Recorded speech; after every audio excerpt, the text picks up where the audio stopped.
Football, by the hell. This is the future of dreams. Will you please welcome? Hello and welcome to the Busby Way Podcast, another episode by the fans for the fans, where we go over all of Man United's hot topics this week. There hasn't been that many spoilers because it's international break, but alongside me, as always, is the patron saint of common sense and logic about Man United, Bradley Tooth. Brad, how are we getting on, mate? I'm good, mate. I'm good. We took a few takes to get there, though, didn't we? Yeah, we'll definitely. Blooper reel is building up and building. Talk about building. Hot Take City. Yeah. No, it's been a really boring week, hasn't it? You know, I can't believe how dull international football is. Well, it leads me to my first, but the big question on International Week really is: did you go to IKEA or B&Q? I did B&Q, mate. B&Q, yeah. Did you? Do you know what? I've never set foot in IKEA in my life. Really? Never. You're missing out. You're missing out. Apparently, every time I say that, everyone goes, oh, what about the meatballs? The furniture's crap, but the meatballs are decent. Well, that's it. Go for the furniture, stay for the meatballs, as they say. Obviously, we got a big shout out for our secondary team or first team last week, Prestwich Falcons. How did we get on this week? We got beat 3-2, but the boys did their best, and that's all I asked for. Absolutely gutted, but we'll go again and we'll get to play them at home because the referee can't, do it both times. Perfect. Perfect. So there's been no cries for Bradley out at the moment then. No cries for Bradley out, no hashtags, although, they do want to play in different positions sometimes, but I have to let them know who's boss. Yeah, well, that's it. That's it. It's good cop, bad cop. That's it, mate. All right, first, so how's their season getting on? I think we're like fourth in the league. There's like 13. No, there's 12 in the league and we're like fourth. So the top three get promoted. I think the boys will be pushing for promotion. We've been promoted the last 4 seasons. So, they're on the up. Yeah. So is this going to be like a prelude to the Prestwich Falcons podcast then? That is definitely never on the cards because they are all absolute nutters. All right. Well, yeah, I've seen a couple of them on the Instagram and TikTok. And just to mention that as well, thanks for tuning in and commenting on all our content online. And thanks very much to the one troll who absolutely hates Sesko, apparently. Absolutely hates Benjamin Sesko, but for some reason, he's got the worst insults as well. I've never known a troll who's got absolutely no game. Zero troll game. He was calling him Leek Shaw, and I can't even remember what his name for Harry Maguire. There's been loads of names that I've gone, that's harsh on Maguire, but, it's you snigger. But there was absolutely nothing in that. That's a dreadful game. Well, it's funny because a lot of the comments were at like 1:30 in the morning, and it leads you to, did you stay up till 1:30 to think about them? Or are you off your red-blooded coming back from the pub? And I kind of hope he wasn't staying up thinking of them. It just gave vibes of, when your dad or something like that doesn't know how to turn caps lock off as well. Like half the sentence was caps lock. I was like, oh my God, this is dreadful. So anyway, well, welcome to the show, my friend, and I hope you're enjoying it, and we'll make some more content just for you.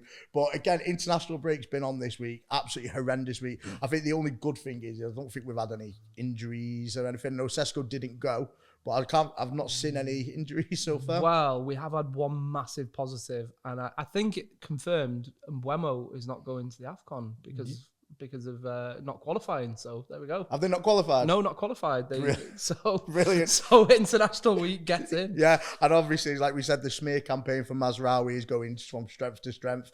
As we said last week, he kicks dogs and puppies, and now he's just burnt down an orphanage, so I wouldn't take him in the squad. No, you can't take him, and he is going to get ill just for 1 week. Malaria.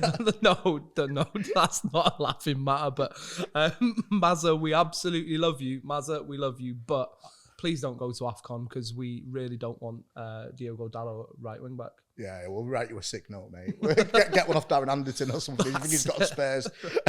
But yeah, so obviously, like we said, international break, it's a bit painful for United. We said last week, there wasn't really any United players in the squad. Obviously, Rashford, but obviously that doesn't necessarily count. Doesn't count. It does no vested interest if he gets injured, if he scores or anything like that.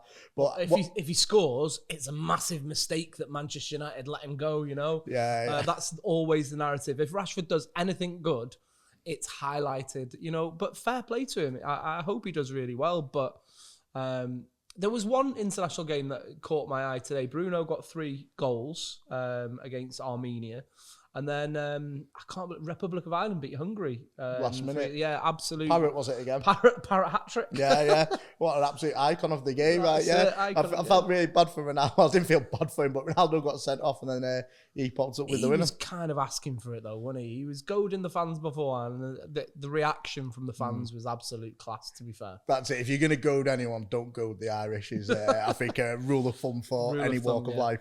But yeah, like I said, this week there isn't an awful lot to be talking about Man United wise, unfortunately. I'll see you later. Yeah, so I think bar's still open. Should we crack on over there? Know, yeah. So I think it's time that we take a moment to reflect on Man United and reflect a little bit on Amorim. He's been here a year now, and I'm kind of for today. I want to talk about some talking points from the last season, the last year, with Amorim talking about his highs and lows. Yeah. What do you reckon his highest point's been? Well, I think there's been moments, haven't there, that we've really, really enjoyed. I'm thinking Anfield. I'm thinking Leon. Big bad Barry with the winner. In both instances, that's definitely the two up there. And you've got to throw Ahmad's against City, which was brilliant. But the lows are obviously broke back Bilbao and broke back Bilbao and the Codmen or whatever they're called. Yeah. I think for me the lowest point was Grimsby. Yeah, and I don't think it was so much the result in the game. Obviously that. As it played his part, I think it was just the optics of him when he was sat in the dugout with his notepad and scrambling around with tactics. And I thought that was the first time I thought, oh, we've broken another. Yeah, we've broken another. I thought, watching him with the tactics board, I was like, Jesus, he just does not look good. It was really bad, but that week, literally 3 days before, I was sat in the Haywood Sports Village with my tactics board that's exactly the same as his, scrambling around for an under 9s game, trying to work out what system to play. And so I kind of feel his pain. Obviously, the pressure of Prestwich Gladiators isn't as big as Manchester United, but I can. Every single manager has a tactics board, and yes, he did look like he was in like the smallest, like a telephone booth. Yeah.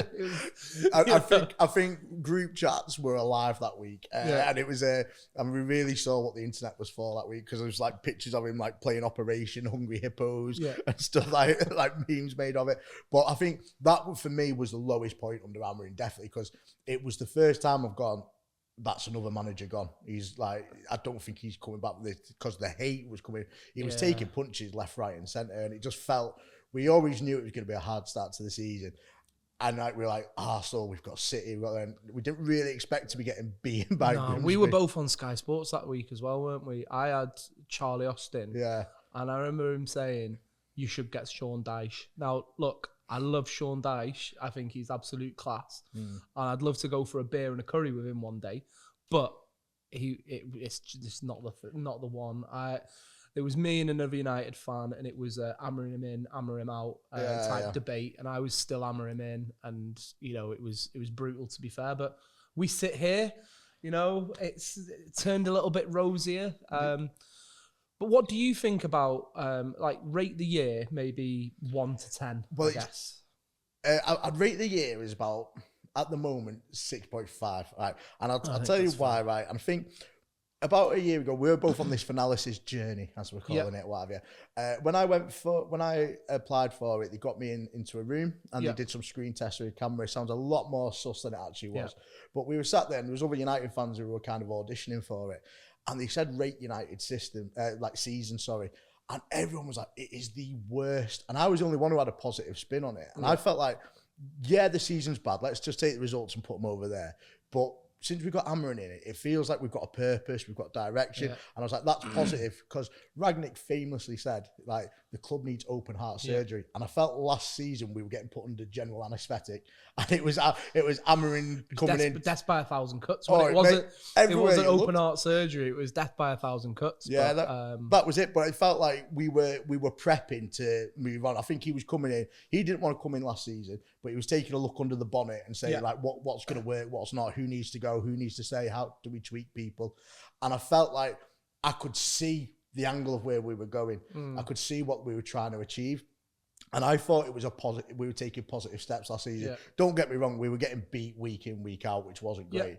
Yeah. But I thought it was positive because as a club, we've been stagnant for so long, and I thought him coming in last season did show a bit of direction. Yeah. So I think for me, 6.5 is probably fair. I'd probably go with the 6, but that's only because we didn't win the Europa League. I think if we win the Europa League, everything looks a little bit rosier, but. We seem to be progressing in the right areas, right? Results, we're early on in the season. We know the next 5 games are crucial, as are the 5 games after that and the 5 games after that. But just reflecting on the year, I think he's had some good ups. He's got some bad eggs out of the team, or perceivably bad eggs, because nobody's in the dressing room. Everyone can speculate about who's doing this and who's doing that. But I think overall, I like the direction of the team. I like the spirit of the team. And I do like that he's stuck to his guns with that formation. I mean, last season, it would have been the easiest thing to do to go 4-3-3, back again, just like Ten Hag did. I was about to say, he did the same.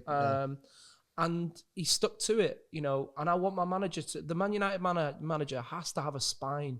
And this guy's got a spine. Yes, he throws his toys out the pram and says he's going to quit every time we get beat or something like that. But that's because he's passionate, You kind of want a bit of that. Well, that's it. And if you look at the successful managers in the league, you look at Arteta, you look at Klopp when he was there. Are we saying Arteta's successful yet? Well, he wins a lot of corners. So but what I'm saying is, if you look at them, they don't take defeat lightly. They're not like, oh well, it's just another one. No. And you want a bit of like petulance to a degree. Yeah. Obviously, not to the nth degree where Liverpool going, they don't play the way that helps us win. But I think you do want your manager to be pissed off if you've lost. You do, and I'm just waiting for that disallowed goal from Van Dijk for it to be debated in Parliament. It's just standard, isn't it? It's like you do want them to be upset. You do want them to sort of cause a bit of a fuss, but you want them to be fair as well. I think what I loved about Sir Alex, he'd always say when we'd been beaten, if we'd been beaten fairly, he wouldn't have dig the team out, but he would almost find something reasonable to say. The managers that have preceded Sir Alex haven't really done that apart from Ollie, and Amorims now. Yeah, although Fergie did have his moments where someone kicked the ball at Van Persie and he could have been killed. And he could have. Oh, he had some classics, didn't he? He had some absolute belters. But no, I do think you're right there. I think Jose Mourinho was incredible with the deflection when we get beat. There was always something that was just absolutely outside of the box every time. But I think Amorims has... Luke Shaw's brain that time. Yeah, when he was like, it was me channeling myself. when he got man of the match or something for the first time. That must have been, if you're Luke Shaw, you've had the best game you've ever had for United. And maybe I don't know, that must be a testament to Luke Shaw that he survived post that. I think Luke's a good player, and I hope he continues in the vein of form that he's been in. But he's survived a bit at Old Trafford. His book is going to be incredible. His book is at the end of the world. There's going to be bacteria, cockroaches, and Luke Shaw left. That's the thing. Or Leak Shaw. Leak Shaw. But I think I feel like Luke Shaw. That must have been his Harry Maguire moment where he was getting. But it wasn't from the fans or from the media. It was from his manager just coming out, just giving out pelters. So but. Going back to Amorims, though, I feel like he always says the right things in press conferences, and he always seems to have the right approach, and he kind of holds his hands up when we've been rubbish and all that kind of thing. I think the only time I think he was cracking up a little bit was at this season, and I don't think he was necessarily cracking up, but he was just saying the wrong things, and he'd always been so slick in his press conferences. And I think around that Grimsby week, Brentford week, there was a couple of things like, don't say that.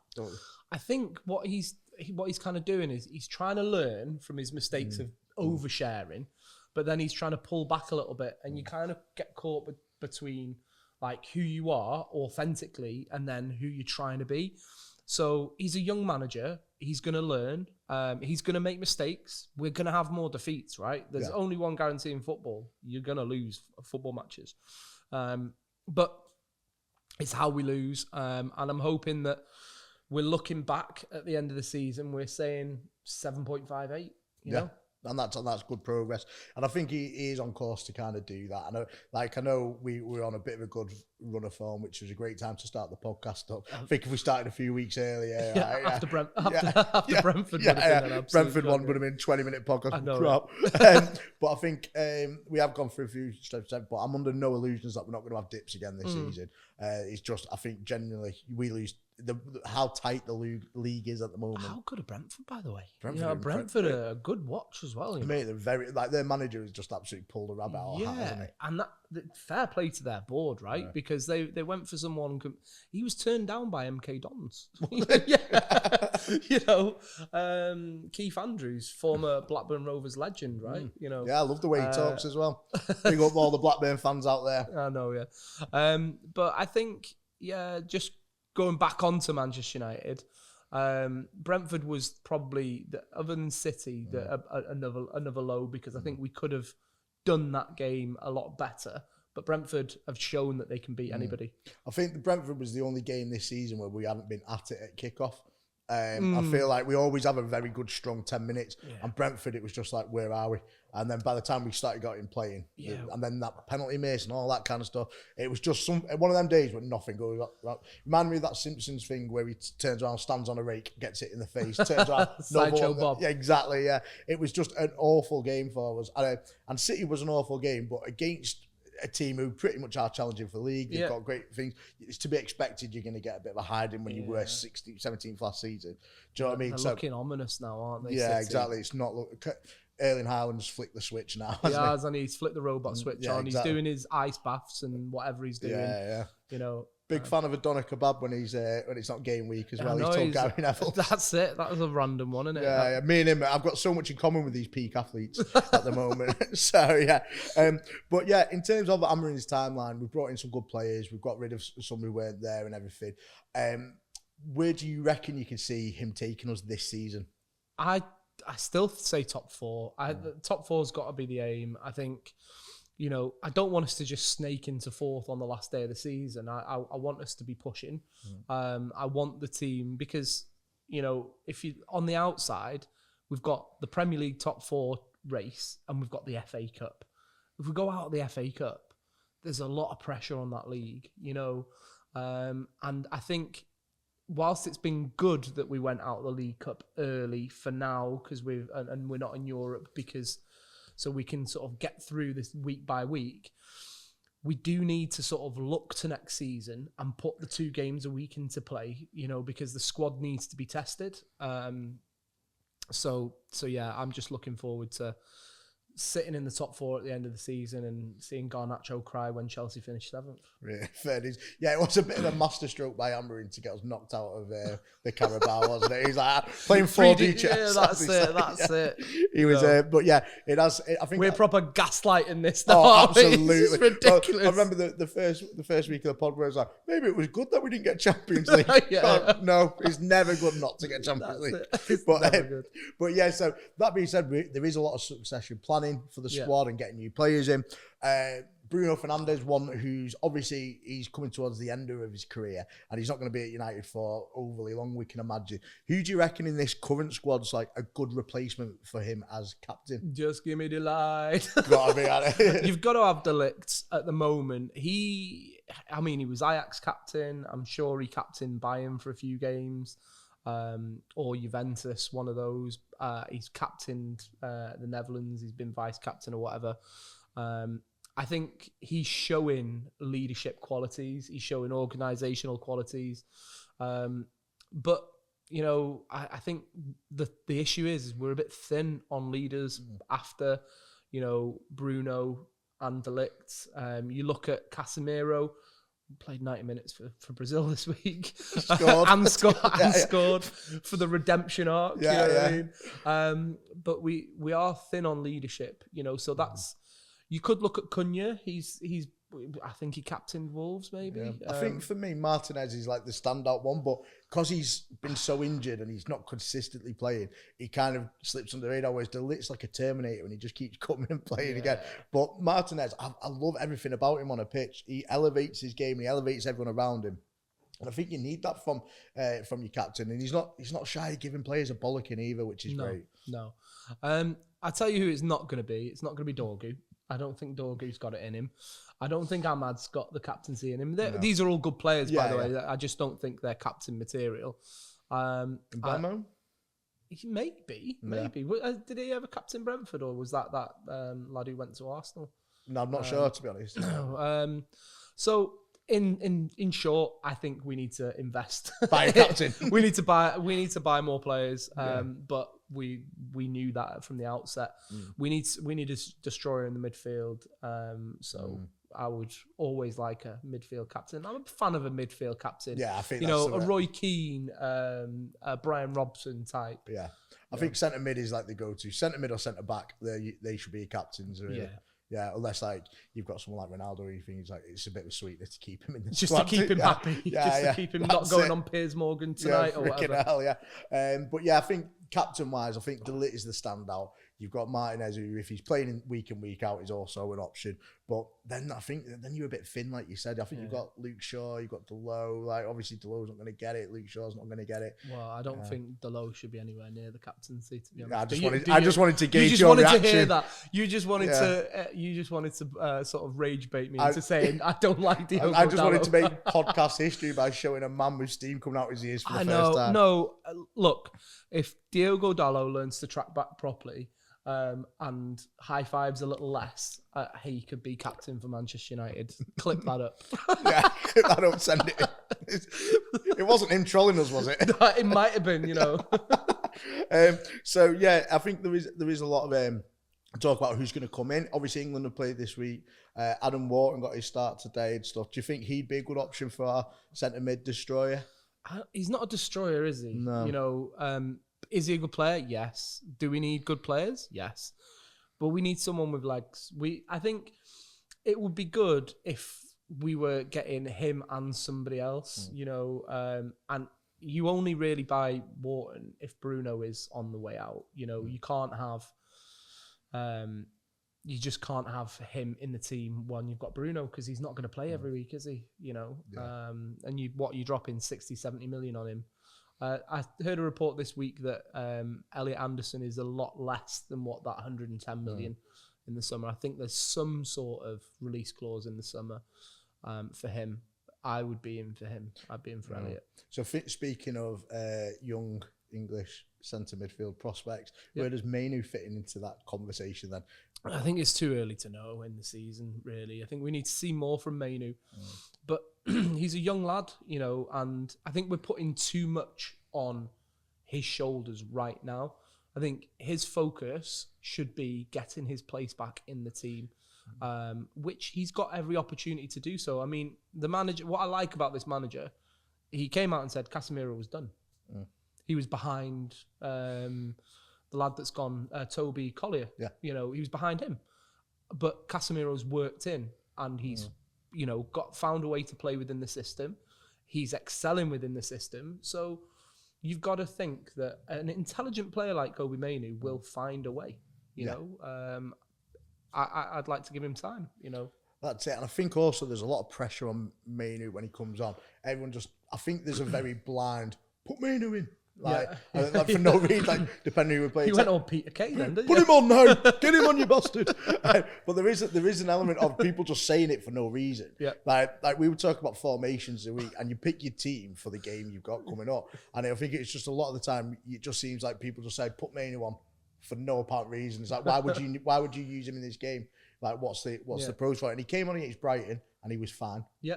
He came on. He had a dodgy 5 minutes. Yeah, his first couple of minutes, he was growing into the game. He was like, I think he was on for about 25 minutes, 5 minutes, a few loose passes and stuff. But then he grew into it and got better. And I do feel he needs more time. But I think at the moment, the matches and the opportunities where he should be coming on, we've not had as many. But if you look at United tactically now, right, we're going long a little bit more, right? We're not playing much out of the back. When we are playing out of the back, we're missing the midfielder out. Right, we've got 3 at the back, which means the centre back, which is usually De Ligt, is sitting like 20 yards outside the box. Right, the pass goes wide, and he runs in, gets that pass into feet, and then cuts it across. That's cutting out the midfield. You really, if you're gonna play Mainoo in this system, it's either going to be a false 9, somebody who can drop in, or he's got to play one of the other attacking midfielder roles, because I don't think the centre midfield is going to get on the ball as much. It's a lot of leg work, which Bruno can get through. It's a lot of second ball work, which isn't really what Mainoo's game is. So I think he's got he's got a few things to adapt there, but you know, I think there'll be games for Mainoo. It's whether he can play in a game where we are going to be without the ball a lot. I think that's the real test for Kobe, and I hope he gets there, because he's a great young talent, and we've already seen in big games he comes to the fore. The finish last season against Lyon, his goal against City, Liverpool, you know, his goal against Wolves, FA Cup final, FA Cup final winner against City. So he's got it. You know, it's just about finding a way within the system. So I'm hopeful. Do you think January he'd be looking for a move on, or do you think it's I'm going to bide my time, I'm going to work hard under Amorim? Because like you said, Amorim's shown if you're working hard and you're doing that, you're going to get your chances. He's got Casemiro back in the team. Even last year, he's like now training with the first team again, and he was got to be for a move though, isn't it? Yeah, but it's got to be to give him a little bit of value. Basically, he said you can be in consideration again because you've not spat your dummy out. You've actually just knuckled down, trained. So come on, like whether you'll play again. It's like when Primark pull out all the old clothes and put them in the shop window, just on sale. Thank you for noticing, by the way. Cheers. It's a lovely number. Cheers, mate. Thank you. But yeah, Mainoo is being kind of underappreciated, I suppose, in terms of management selection. Are there any other players you feel like are being underrated at the moment by fans or the manager? I think underrated. I think Ahmad gets a little bit of heat and has had some heat, and Sesko's had some heat. I think Sesko's contribution to the game has been brilliant. Yeah, he's not got as many goals as he should at this stage, but it's been a lot better than what we've had. And also, he's not had full 90 minutes. He's not had full 90 minutes. I think Bruno is underappreciated. Yeah. I think Bruno, but that's the easiest thing to say. I think he's underappreciated by pundits. I don't necessarily he's underappreciated by fans. Yeah. Because his output is just ridiculous. The amount of chances he creates. I think last year I went to the Wolves game, and I remember he didn't start that. It was after the Lyon match. I went to the Wolves game, and it was dire. Absolutely dire. Like, just couldn't string passes together. Yeah. He came on for 20 minutes, and like we still lost the game, but we were like the instant impact, and he just made all the players around him actually be able to pass. And I don't know, it was that effect, that impact. You can't really quantify it. And I think when the topic of conversation is like, who are we going to get to replace Bruno, basically?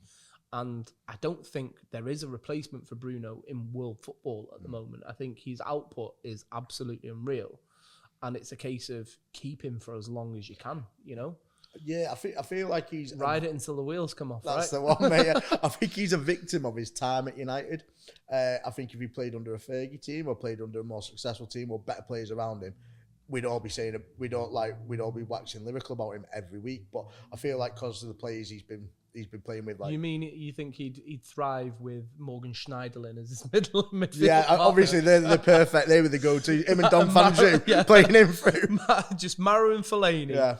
Maro and Fellaini, Schneiderlin, and Bruno midfield. Well, what I was more articulately trying to say was under Fergie probably would have been better. Under Fergie, yeah. I think on the overlap this week, they said that he would basically get into that team or be in and Ollie around on that the team. overlap this week, wasn't Ollie, beautiful Ollie Gunnar Solskjaer was in it. It was brilliant. Ollie, it's got to be the best human being in the world. Isn't it? Yeah, I mean? He cried when he left. Yeah, I was like, he's, oh God. He's the opposite of Mazraoui. Campaign. Absolutely lovely bloke. Yeah, so and he's just been let go, hasn't he, from Besiktas, was it? Yeah, we had Ten Hag, Mourinho and Ollie all got sacked within 3 days of I know. each other. I was in a group chat with the Liverpool fans. I know about it. They were still beating teams at that point. Oh, yeah. Well, they're 5 games of last-minute winners and gifted penalties. But now the chickens have come home to roost, haven't they, for Liverpool? That's it, And they're all crying for Harvey Elliott back now. That's it. It's sad to see. Breaks my heart, It honestly. breaks my heart. Tiny, tiny violin for the Scousers. So, obviously... This season we've got a couple of games coming up next. We've got Everton coming up. Yep. Big game there. We played them in pre-season. I think you touched on it last week that it was quite a difficult game for us.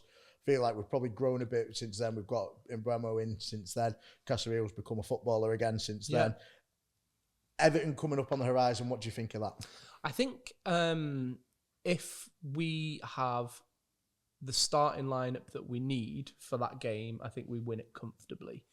I think there'll be a test for us because their striker's a little bit quick. We seem to struggle against speed. They're going to play a lot of direct balls, but if De Ligt's in the team, I think if we go with what I think is Man United's strongest team, which is Lemans, De Ligt, I'd probably say I'd go with Yoro for his pace. I think it's maybe a bit too early for Martinez, although I was really disappointed that he's on international duty for some reason. Is that what is that all about? Anyway, let's move on quickly from that. I go with Shaw. I'd have Ahmad. I'd have Dorgu. I'd go Bruno, Casemiro, MBOOMO, Cunha, and hope and prayer. Hope and pray Sesko's back fit. I don't think he is, but I go with Mason Mount as like a false nine. Yeah, I feel like that game. I think the pre-season one. I remember he had an absolute stinker in that. So hopefully, obviously, with a stronger lineup, Ugarte is one of those players where you kind of want to understand what he does really well. I mean, I'm not going to hate on him because I think he came in under Ten Hag, and then obviously Amorims comes in, who's managed him before, and then says quite quickly, "You're not the player you were at Sporting." I think there is a player in there, and I think there's been some games where he's done really, really well, but like Mainu, he's got to come to the fore. But I think if there's cash available, I don't want rid of him, but I think if there's a good offer for him, I think I'd rather. And it's in order to get another player in. Another player in, I think. But if we're in the Champions League, that's what I was about to say. If we have aims of Champions League and hopefully qualifying, beating teams like Grimsby next year, like we do want a thicker squad. So maybe he's one to keep all up. But again, with Ugarte, you're watching some weeks, and you're good little player, mate. You can't do everything. Then some weeks you're just like basic mistakes. On the players, I wouldn't say he's underrated, but a player that I always like when he's in the team, I love Xerxes. Yeah. I love how he plays the game. His first few weeks were shaky as anything, right? And you thought, we've bought someone here that can't move, but then the game against Arsenal last year, where he was just taking players on and just nipping it through Gabriel's legs and Saliba's legs, and it was just beautiful. And he had that Newcastle game where he was subbed after 30 minutes. But in reality, you could have subbed the whole team after 30 minutes. We were absolutely awful. That was one of the big lows.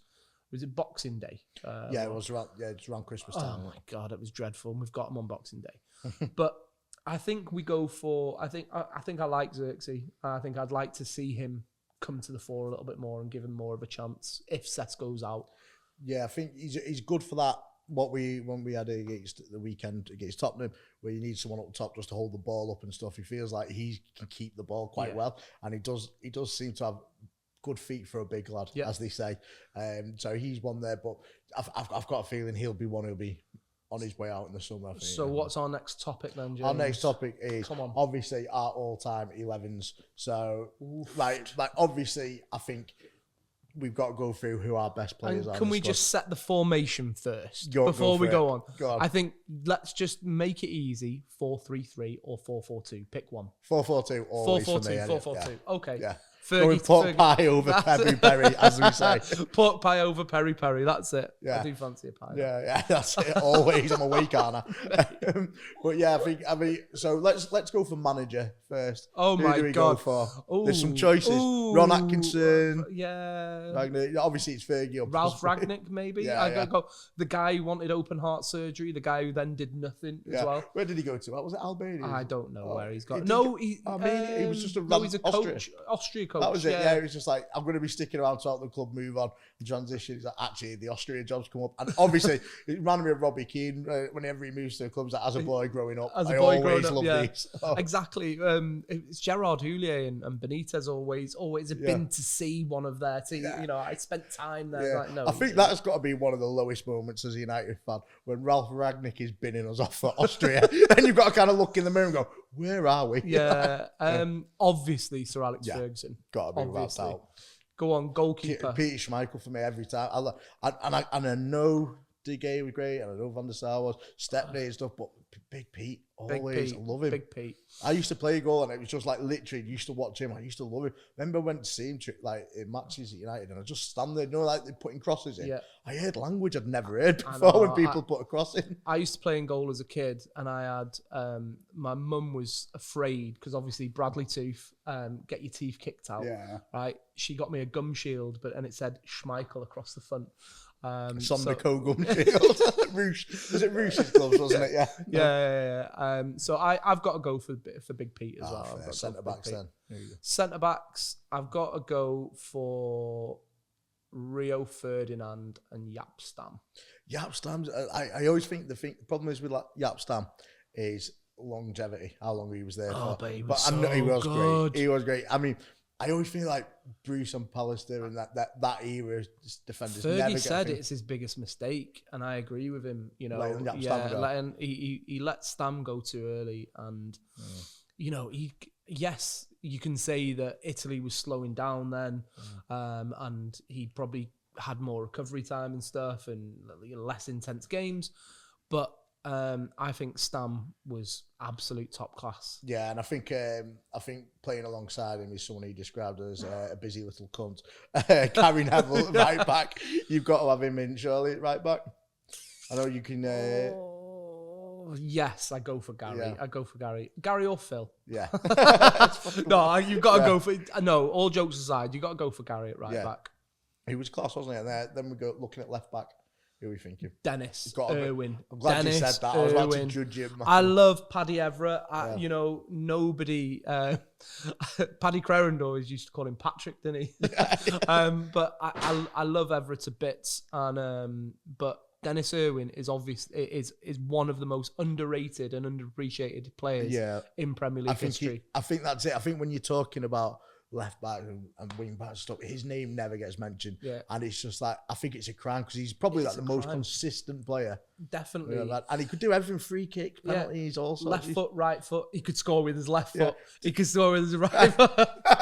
No, he was his assists, his penalties, and you know, Champions League final, he does that lovely like little pass out to Ole Gunnar Solskjaer for him to win the corner, which is a moment you can never forget. And I think he came back and beat us with Wolves as well. He did. I was at that game. Yeah. He didn't score it, did he? No, but he was playing. No, I can't remember who scored. I served him a quiche once as well, but I don't want to talk about that too much. Yeah. I met him. I did an event with Man United like a few years back when it was launching that pink kit.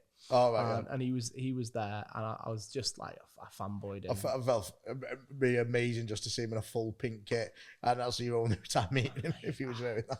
Ask me whose name I got on the back of that shirt. Whose name did you get? Pogba. So yeah, then centre mids. Speaking of which, who are you going for there? Pogba. No. I love Paul, right? And if he was in you know, Fergie prime Man United team, he was. He wasn't. He was only a boy. But if he had a midfield next to him, he'd be decent. But I think you have to go for Keenan Scholes. Yeah. I think you have to go for Keenan Scholes. You've got to, haven't you? I mean, is there anyone else you could kind of potentially look at? Well, I'm gonna, you know, with your 4-4-2, I'm gonna have Bobby Charlton up there, up top. You could have, if we were going 4-3-3, I'd have Bobby Charlton in the middle. Bobby Charlton with Keane and Scholes, but yeah, just Keane and Scholes, the best. Yeah. So wingers then, who are we going on there? It's hard, isn't it? Because you've got Ronaldo. It's Ronaldo and Giggs, isn't it? You've got Ronaldo, but I love Bexmy. Yeah. I love, you know, he left, but Beckham was just, I cried when he left. Yeah, I think that was a move that really like hit me when I was a kid, because I think it was the first time where I was like, wait, there's a destination other than Man United. There's a destination that's bigger than Man United, and I think that was the first time I kind of really was getting to grips with European football and like following it then. But yeah, that move hurt, and it just made me realise maybe still hurts him as well. He's always tearing up when he's talking about leaving, and I think the manager. Well, we obviously got Ronaldo, and we moved on, and we got Kleberson and Eric Jemba a name to remember, and David Bellion. Who can forget about David Bellion? Yeah. David who? And Bebe, Obertan. Nah, for me, you've got to have best in the team. You've got to have best, and you probably best on the right, Giggs on the left, maybe. Yeah. And so that's your front three then? No. There's front two. So you've front got two, Bobby and then I've got Bobby Charlton, and I'm sorry because he did his best work away from Manchester United, but it's Bobby Charlton and Wayne Rooney up front. They're a pretty solid team, to be fair. Pretty solid team. And Dong Fangzhou on the bench. No, Dong Fangzhou. Not even on the bench, no? We should do the underrated 11, and you got to have Park in there. You got to have Park in there. 100%. Him winning stuff, and maybe we'll do that on another one going forward. Well, no, there's no point now because I've just said Park's in there. Yeah, well, so fair, but yeah, we'll fill out that underrated 11 another time. The underrated 11 another time, definitely. But yeah, so I think that kind of is us wrapping up now for today's episode. Thank you very much for joining us at the Busby Way Podcast. Like I said at the top of the show, follow us on Instagram, TikTok, Facebook, Twitter, all them nice places. Apart from that guy, you don't need to follow us. We absolutely love your comments, but you don't need to follow us. Keep commenting, just don't follow. But yeah, we much appreciate it, and we'll see you on the next one. Football, by the hell. This is the Fangzhou train. William Lee's